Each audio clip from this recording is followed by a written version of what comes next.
এই মুহূর্তে আমি আছি ক্রোয়েশিয়া জাগরেব এয়ারপোর্টে। তো আজকে আমি দেখাবো যে ভিডিওতে জাগরেব এয়ারপোর্ট একদম শূন্য ফাঁকা। ক্রোয়েশিয়ার রাজধানী হচ্ছে জাগরেব, আর এই মুহূর্তে আছি আমি জাগরেব এয়ারপোর্টের ভিতরে। সো আজকের ভিডিওটার মধ্যে আমি দেখানোর চেষ্টা করবো যে জাগরেব এয়ারপোর্টটা আসলে দেখতে কীরকম। সো বাংলাদেশের এয়ারপোর্টের মধ্যে যখন একদম মানুষের চাপ, বড় বড় লাইন ফলো করতে হয়, এই জিনিসটা কিন্তু জাগরেব এয়ারপোর্টের ভিতরে আমরা পাইনি। বাট একদম নর্মালভাবে সবগুলা করে ফেলেছি। যেমন টিকিট কাউন্টারে গিয়ে আমি মাত্র 3 থেকে 4 জনের পিছনে দাঁড়াইছি, আমি বোর্ডিং পাসটা নিয়ে নিছি। বাট সবগুলাই দেখা গেছে একবারে নর্মালভাবে করা গেছে, মানুষের চাপ নেই। যে আপনার কাউন্টারগুলো দেখতে পাচ্ছেন আপনারা, সো একদমই লাইন নাই বললে চলে। সবাই দেখা গেছে কাউন্টারগুলো সবগুলো ফাঁকা দেখা যাচ্ছে। সো বাংলাদেশে যদি হয় তাহলে অবশ্যই আপনাকে বড় ধরনের লাইন ফলো করতে হয়, এমনকি একটা জায়গা 2টা 3টা 4টা করে এরকম লাইন করতে হয়। কিছুক্ষণ পর পর সিকিউরিটি আপনাদেরকে একখানে থেকে আরেকখানে চেঞ্জ করে।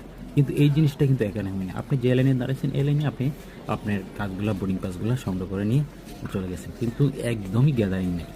আর এটারও একটা কারণ হচ্ছে, যেহেতু ক্রোয়েশিয়াতে জনসংখ্যা একেবারেই কম, সো এটাও একটা কারণ হতে পারে, জনসংখ্যা কম। আর বাংলাদেশে যেহেতু জনসংখ্যা বেশি, আর বাংলাদেশের মূল রাজধানী হচ্ছে ঢাকা, ঢাকাতে সারা বাংলাদেশের এয়ারলাইন্সগুলো নামে, এই জন্য একটা চাপ থাকে বেশি।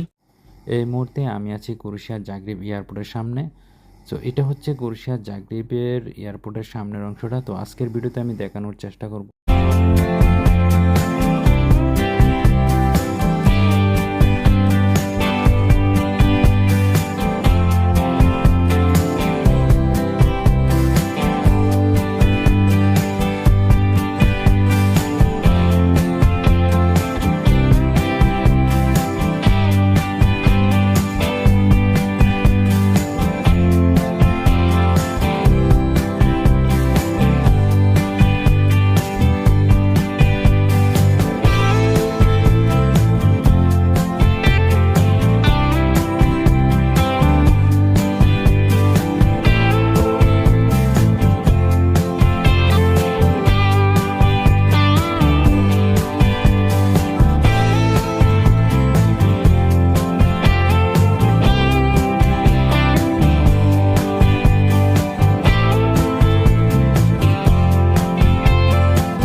মজার বিষয় হচ্ছে, বাংলাদেশে যখন আপনি প্লেন থেকে নামার পরে যখন কনভেয়ার সামনে চলে আসবেন লাগেজের জন্য, ম্যাক্সিমাম আমরা দেখছি 1 থেকে 1.5 ঘন্টা ওয়েট করতে হয়, কোনো কোনো সময় 2 ঘন্টা চলে যায়।